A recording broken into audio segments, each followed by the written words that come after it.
Hello, everyone. Welcome to our FAMS comprehensive background check process for childcare providers technical assistance session today. We're thrilled you could take time out of your day to join us to learn more about the staff list is what we're going to be covering in today's session. Before we get started, I do have a couple of pieces of housekeeping. You have probably figured this out, but all lines are muted. This just allows for greater quiet on the training or session today. Please do use the Q&A box for questions. We do encourage questions. This is a technical assistance session, so we're here to answer your FAMS CBC related questions. Put those into the Q&A box and we'll have ample time at the end to go through those. Now, if you do not see the Q&A box, you'll go to the bottom right-hand corner of your WebEx panel. You'll see a little question mark. Select that, or if you don't see the question mark, select the three dots, the ellipse, and that should allow you to see that question mark. Click that, and that'll open the Q&A. Note that you will only see the question that you have entered until it is answered. Once a question is answered, it will be viewable to all. And last but not least, this presentation is being recorded and will be posted to the support site on the FAMS CBC page on the OCFS website, and I'll show you that a little later. Before we go over our agenda and get into our session, I did want to pass it over to Desiree Beauregard from OCFS, who is going to get us started out for today.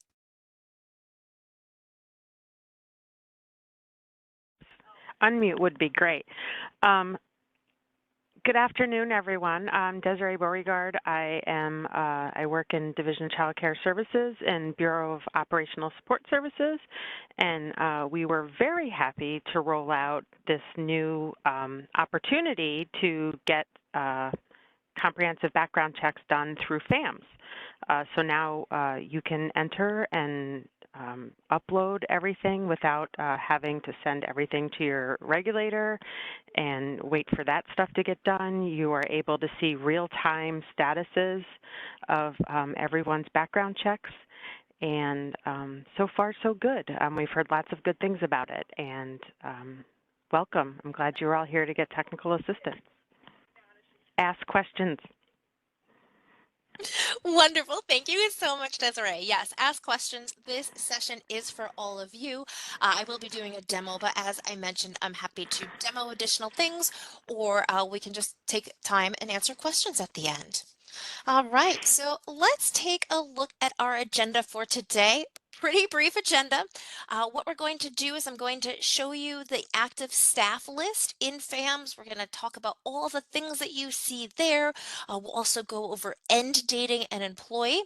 And then after that, after my demo, we'll go over the FAMS CBC Process Training Center and where you can go for support. So let's go ahead and get started. Just going to pause my screen while I pull over FAMS for all of us.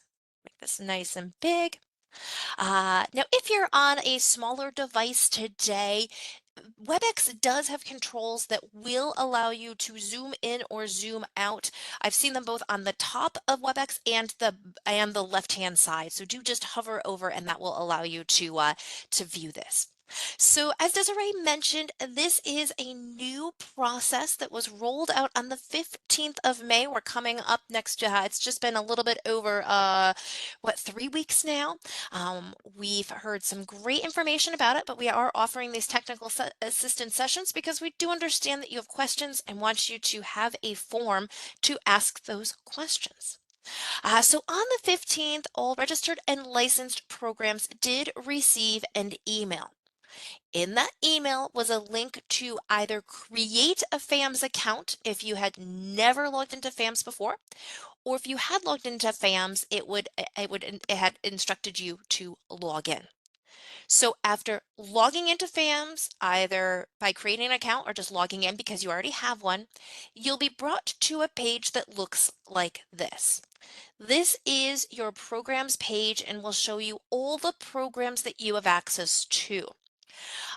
Now, some of you will see multiple programs depending on how many programs are associated with your login, and many of you will just see one. So what's missing here? So we're talking about background checks, but do you see anything related to background checks here yet? No.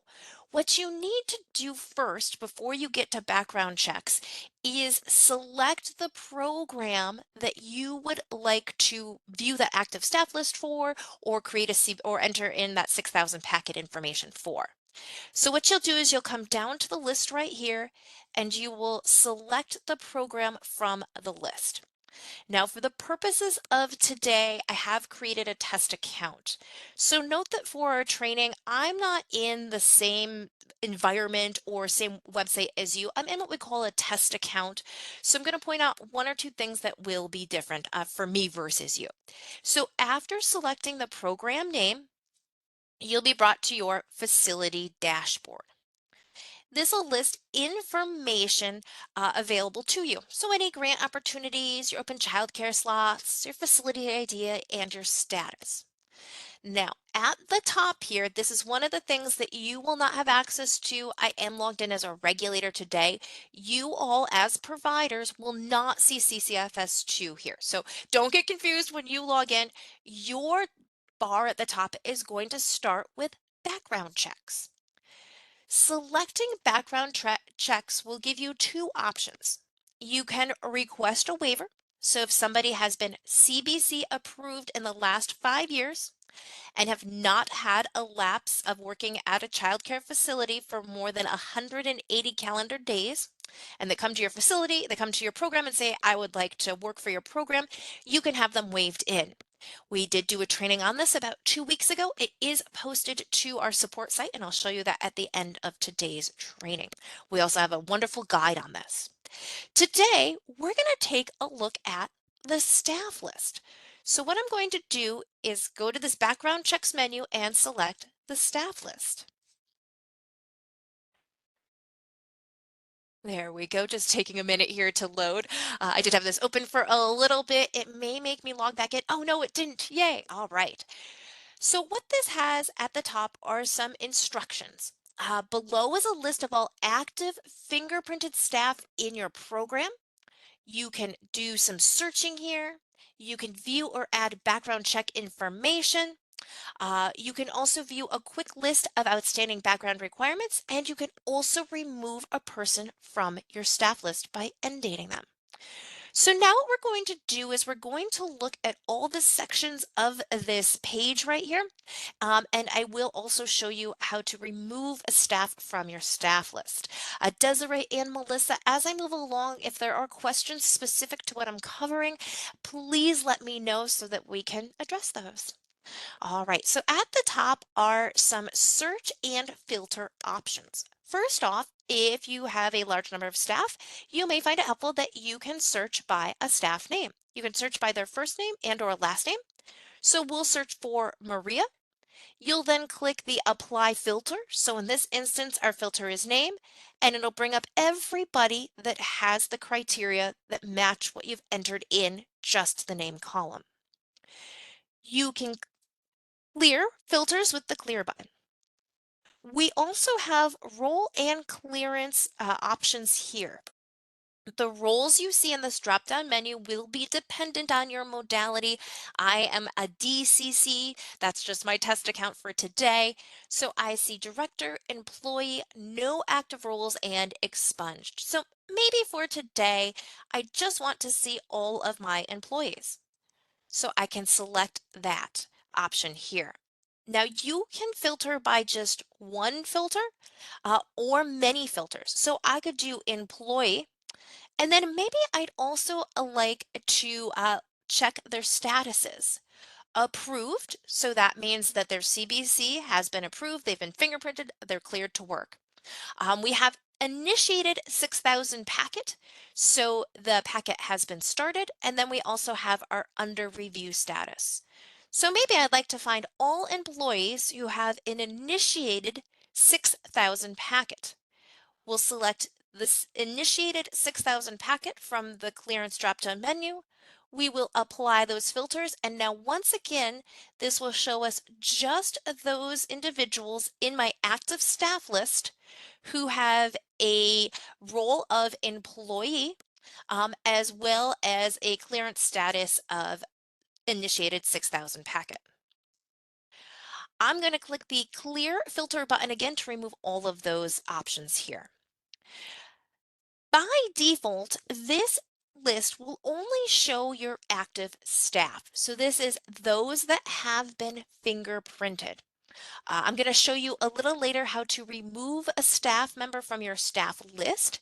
If you would like to see all staff, those that are active and inactive, you'll deselect the checkbox right here, and this would show you all those that were both active and inactive. Now, I don't happen to have any inactive staff, but you would see that here in this status column. Lastly is adding a new staff. OCFS recommends whenever possible that you do waive individuals into your program using that request a waiver option up here. Oops, I guess we do it from the new staff button in this instance, or send them to get fingerprinted. And then once they've been fingerprinted, they will be automatically added to this list. However, if there comes a time when somebody can't get a fingerprinting appointment, or you do need to enter their 6,000 packet information while they're getting fingerprinted, with the Add New Staff button, you can add new staff. All right, so most of that is pretty straightforward, I think. All right, so coming to our staff list below, you'll see staff name, roles, date of birth, status, fingerprint date, status clearance, outstanding requirements, days remaining, clearance letters, addressee, letter status date, and remove from staff list. So let's take a look at each of these, and I'll explain the ones that probably aren't self-explanatory. So staff name, pretty straightforward, right? That's the individual staff name, listed last name, comma, first name. If you want to enter additional information for somebody, you'll just come down here and you'll select their name from the staff list. So let's take Sarah E. Smith. Maybe I need to enter information for her. I need to update information for the staff member. You'll just simply click their name, and this will bring you to their CBC information here. Now you can just move along these tabs and enter in information as needed. For instance, maybe she has an out-of-date medical and I needed to update that. Or maybe she obtained a new certification and I wanted to enter it here. Once you've entered any information needed, you can click the Save button at the top here, or you can click the Save button at the bottom. Always remember to save your edits if you make any. Now we'll go back to our dashboard, or I could have gone and used background checks and staff list. So either of those will work. Roles here. So you'll see the role that this individual has been assigned. As you see, I have 5 pending employees. I am, say, a brand new, I am a brand new program. And these employees have not been cleared yet, so they are pending. Date of birth, pretty straightforward. Status is either going to be active or inactive. Fingerprint date. So this will display when that individual was last fingerprinted. You'll have their clearance statuses. And what's nice about this is any of these columns with these little arrows can be sorted, or it can be sorted in ascending or descending order. So if I wanted to, say, sort by fingerprint date, I just click the arrow right here and it will sort it for me. And like I said, I am in a test environment. It looks like it didn't like that sorting option there. So I'll just refresh here, but you can click those arrows to sort. Outstanding requirements. So Lily Perkins here, the daycare director, does not have any outstanding requirements because her clearance status is complete. Uh, Sarah here and Samantha and Maria are all initiated 6,000 packets. So this means only a completed 6,000 packet has been received. And what I'm doing is I'm simply hovering over these different areas, and some of these have what we call tooltips. Next, we have Laura and Roger, who are both under review, and this means that fingerprints and a completed 6,000 packet have been received. So the difference between initiated and under review is that under review indicates that fingerprints have been received, and initiated 6,000 packet means no fingerprints have been received yet. But all of these, because they're not approved, mean there are some outstanding requirements. So what you'll do is, if desired, you can click on the Outstanding Requirements hyperlink. And what this shows you is all the following requirements necessary to process the CBC. So Sarah, we already know this, but she requires a CBC fingerprint. She requires a criminal conviction statement, a decision for the Justice Center database check, an SCR clearance, a New York State sex offender registry check, an overall criminal assessment, and an overall criminal decision. Now, some of these might be items that you have not completed yet as the provider. So maybe you started a 6,000 packet but got pulled away and couldn't complete it. And then other things will happen, others will take over, such as your regulator. Days remaining. So this is a really nice category here. This will show you the days remaining until this individual needs to be fingerprinted and go through the CBC process again. So this CBC clearances are good for 5 years, as long as there has not been a lapse in them working in a child care facility for more than 180 days or more, and those are calendar days.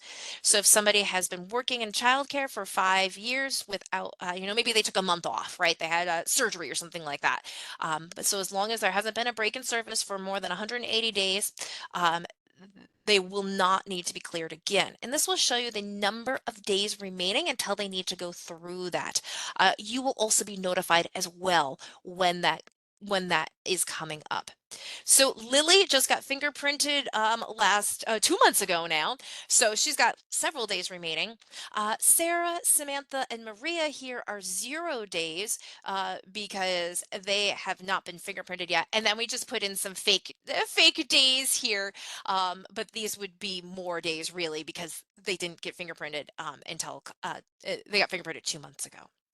Clearance letters. So this is great. So for any of you that used to receive your clearance letters by mail, and your employees did as well, with the new FAMS CBC process, the letters are automated. What this means is that when a CBC decision has been reached, both you and the employee will be emailed, and you'll receive an email that tells you what that decision is. You and the employee will be, or staff member, I should say, will be directed to log into FAMS to view, and you can also print that letter. The content, I'm going to repeat this, the content of the letters themselves has not changed. It's just the method of delivery. So after you log into FAMS, you'll be able to come to this table right here. And in the clearance letter section, clearance letter column here, there'll be a hyperlink. You'll click open, and this will allow you to view. I'll zoom in here a little bit on this. This will allow you to view that letter, and if desired, you can also print it. Now, what's nice about this is that staff too can log into FAMS. They'll have a very small view of FAMS. All they'll be able to do is view and print their letters. They won't have access to any of the information you have. They'll just have access to that letter. But what you can see as the provider is who that letter was sent to. You'll see if that letter was read and when it was read. So pretty great stuff here. This is all about transparency, right? So that you can see everybody in your program. You'll be able to see, you can see their status, their roles when they were fingerprinted, and you'll also be able to see those letters. All right. Little bit more about letters. We've had lots of questions lately. I'm just going to pause my screen real quick about the different statuses associated with those letters. So I did want to briefly read what those statuses are just to give you an idea. I'm just going to read to you. I don't have an official document for you, but there are three new CBC approvals. There's provisional approval, CBC approval, and role approval. So provisional approval means that staff can work well supervised. Their fingerprints have been received and approved, and they have had a medical approved within the last year, but other pieces of their CBC are pending. So they can only work while supervised by another individual that has been CBC approved. Our next status is CBC approval. So this means that all pieces of the comprehensive background check clearances have been completed and approved, and the staff member can work unsupervised. However, their role may still be pending. So if you have requested someone to have a role of director, site supervisor, on-site provider, assistant, and substitute, and that individual gets a letter, that says CBC approval, this means they can work, but they cannot work as that particular role. Now, last is going to be role approval. This means that staff can work for their specific role, and this is specifically for the roles of director, site supervisor, on-site provider, assistant, and substitute. And what this means is that the full CBC has been completed and approved, in addition to approvals for qualifications and references, which are required for those roles of director, site supervisor, on-site provider, assistant, and substitute. Just so you know, we are working on a little tip guide for you about these, and when that's available, we'll post it to the website, which I'll show you in just a few minutes. All right, back to our staff list. The CBC letter opened in another tab, so I am simply just going back to my original tab right here. And last but not least is remove from the staff list. So as providers, you cannot expunge any employee. However, you can initiate that process with this end date option here in this last column. What this does, and we'll go through this, is it allows you to tell your regulator via FAMS here that this individual is no longer a part of your program and you would like the regulator to expunge them. So let's take Laura Ramos here. Let's pretend for today's example that Laura is maybe a college student and she was working, but she's going to be moving to another state. So as much as she has loved working at your program, another fabulous opportunity came about, and so you want to remove her from your staff list. To do this, you'll click End Date in the Remove from Staff List column. And what this does is it brings you to this specific tab. So the OCFS 4930 tab, and it says request for fingerprints / role maintenance. And it actually brings you right to the bottom of this page. And what the role maintenance section here does is allows you to do a couple of different things. First, you can end date the employee. So maybe her last day is today.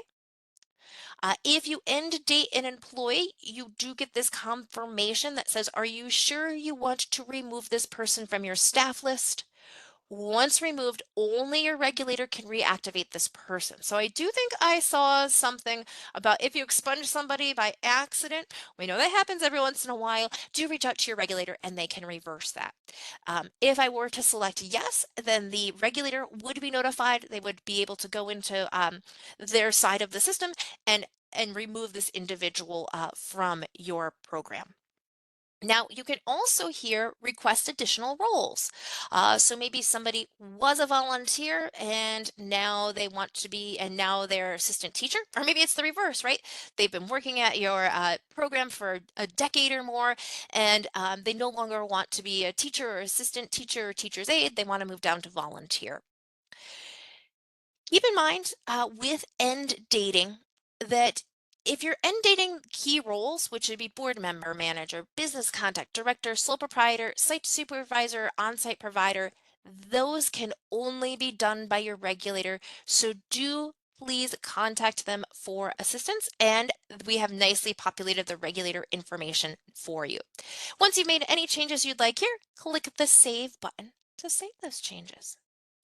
All right, we're going to go back to our staff list once more. Yep, that's fine if I want to leave this page.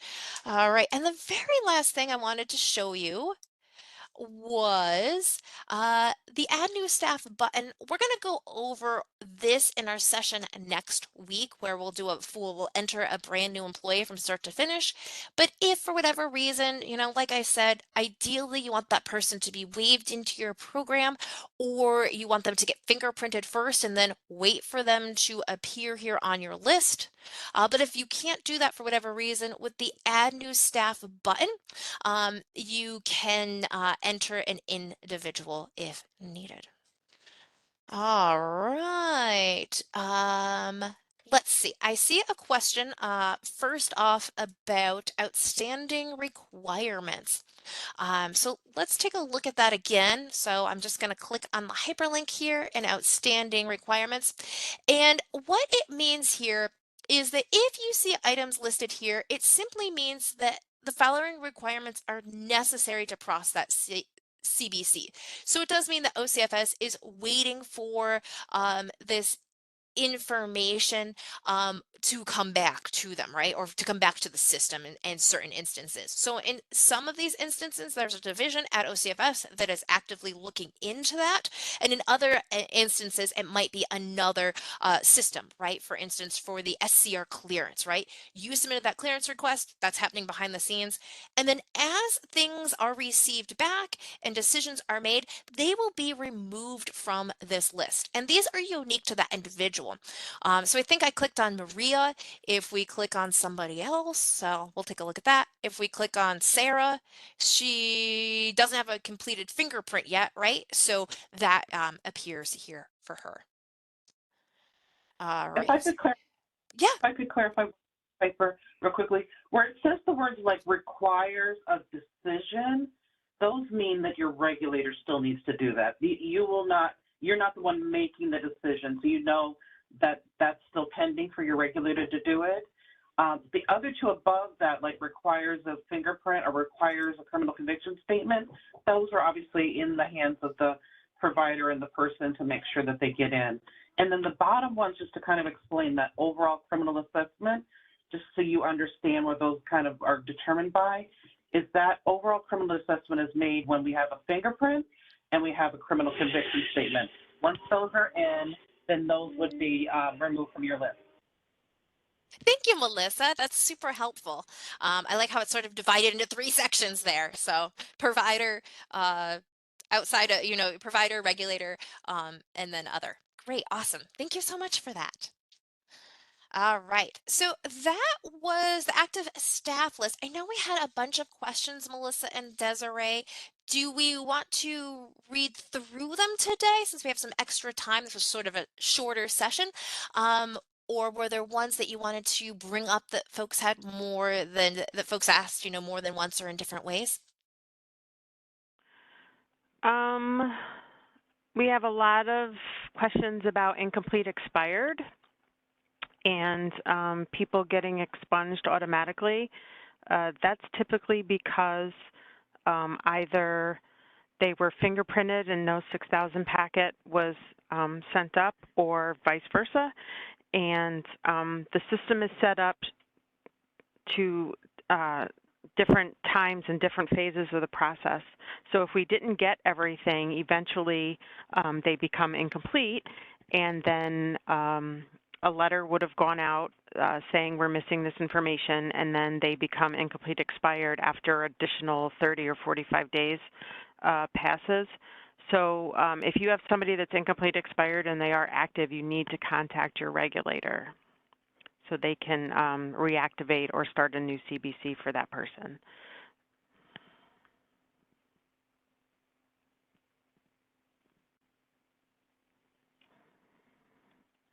Wonderful. Thank you for that, Desiree. Mm-hmm. Other questions that came up that we wanted to address today?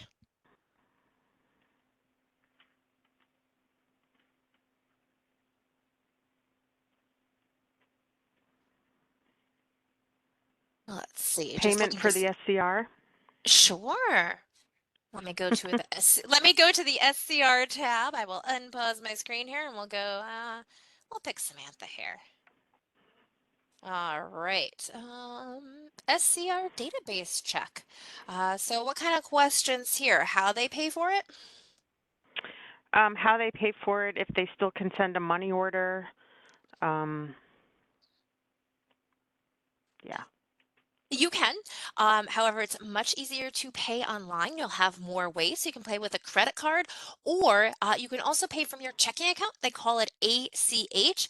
So a money order is still valid, absolutely. But if you click the link here, you'll be able to not only submit your LDSS 37 form directly at the site, but you'll also have additional ways to pay. But if you'd prefer a money order or a cashier's check or the way that you have been paying, that is fine too. Do note that I believe Desiree Melissa set me straight. That could delay the process slightly because it will be going via mail versus electronically. Correct. And our finance office would very much like for people, if you are sending in paper and a money order via postal service, to mark on the check or send the form with just something so they know who to apply that payment to. So if you get a confirmation number or anything like that sort, if you could put it on the check or money order, that would help immensely in moving the process along.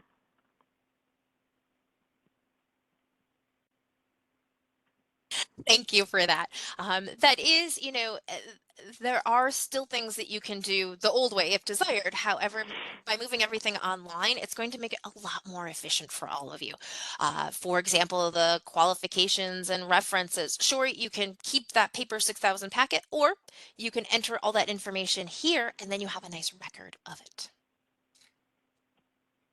One other question, Piper, that might be easier for me just to try to explain. There was someone asked about what if I have someone coming in who's going to be working at multiple facilities? Do I need to put this information in at every facility?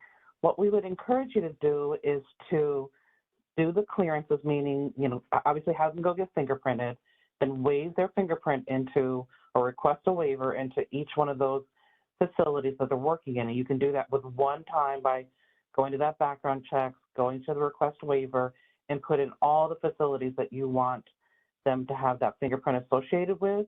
And then just do the 6,000 packet at one of these programs.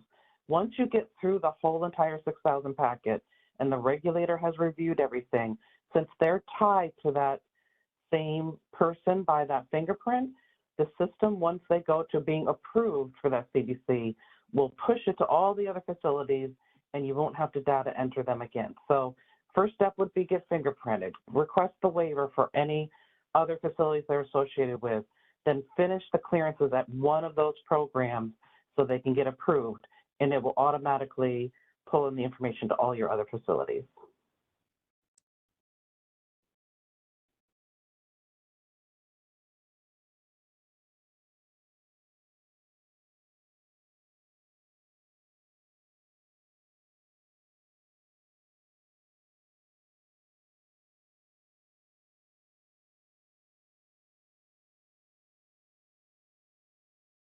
Piper, I don't think we're hearing you right now if you're talking. Oh, can you hear me now? Yes, I we was just can. going to Yes. go over. Thank you so much. I rarely do that. Isn't that funny? So to request a waiver, you'll go to your FAMS dashboard here and you'll click select request a waiver. And you'll get this question first of all that says, has this person been fingerprinted at another program or are they currently CBC approved? So once that individual has been fingerprinted, you can select yes. And then what you'll do, as Melissa indicated, is enter in all of the required information. And when you get to the add facility, you can wave them into multiple facilities. You'll just enter the ID and you'll see, Daycare East, add facility, Daycare West, add facility, and save. And then Melissa, as Melissa indicated, you'll just need to fill out that 6,000 packet for one of those facilities. So great question.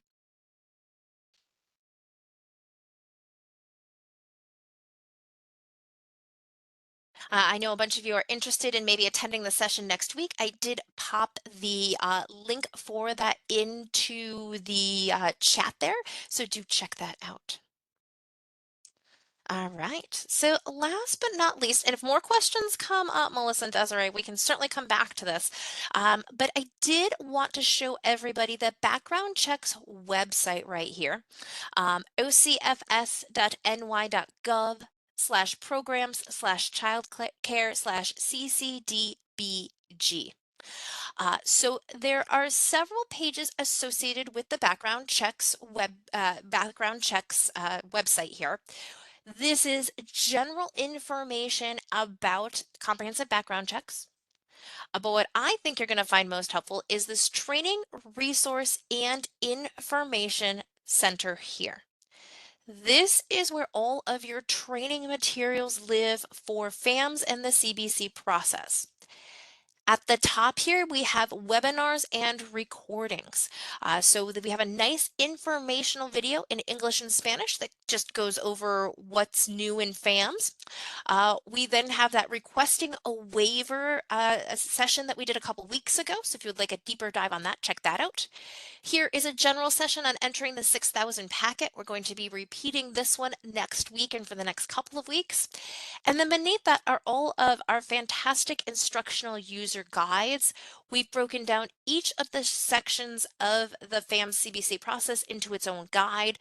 We also go over things like clearing your web browser's cache and history, accessing FAMS, and registering for a my.ny.gov account. So I see a request, so I will put this into the chat for you, Sabrina, right here. I'm also going to show it on the screen. And videos are to come, so we're going to have some video tutorials that mirror these guides.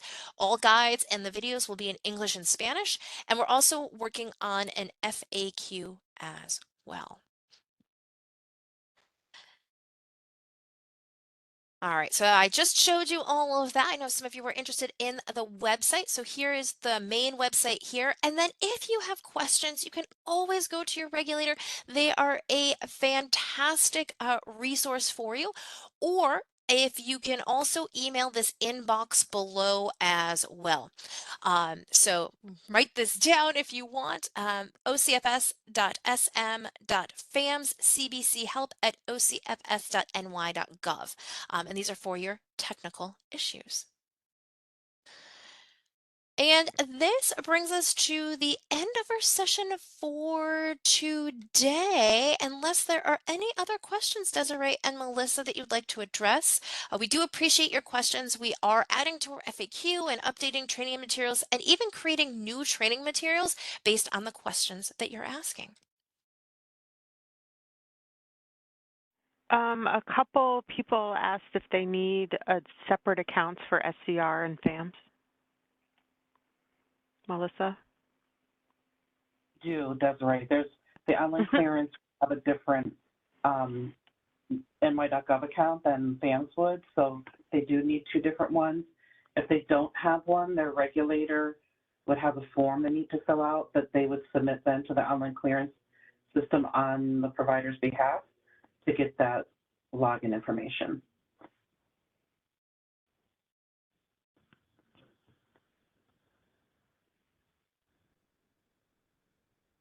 Thank you for that. When is the next training? So we'll have these from now until the end of July, every Wednesday from noon to 1. Starting next week, we're going to just keep repeating the entering a 6,000 packet information. So if you do have questions about that, please come and ask them, and we would be happy to answer them for you. That link that I put into the chat earlier will allow you to register for any of those sessions. We do cap out at 1,000 people though. So if you have issues, just send me an email. Lorenza has a question. When we log into our account, will we be able to see everyone approved or pending in our program? Yes, you will. Let me show that to you. Hold on. All right, so we'll go back here. We'll go back to our staff list. So In your staff list here, you'll be able to see the role they have been assigned, their status, and their clearance status as well. So when you log in, you'll be able to see if they are approved, right, or if they're under review or that initiated 6,000 packet. What's nice about these statuses is that if you hover over them, you'll see a little black box appear, and this will tell you exactly what that means.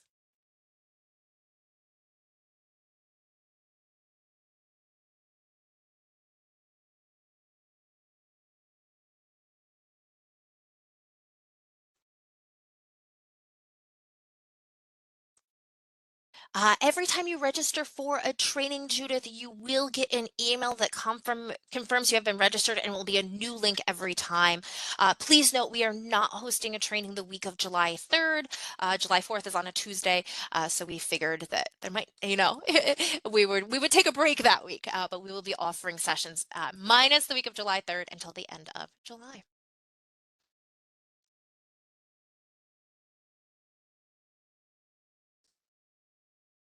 All right.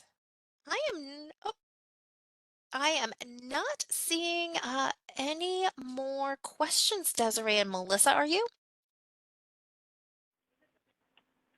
Nope. All right, then we will go ahead and end today's session. Thank you so much for joining us today. We really appreciate you taking time out of your day to learn more about the new automated CBC process.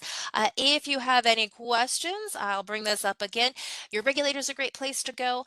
You can also email this inbox, or also for some self-help, go to the CBC childcare website right here. So thank you so much, everyone. Enjoy the rest of your day.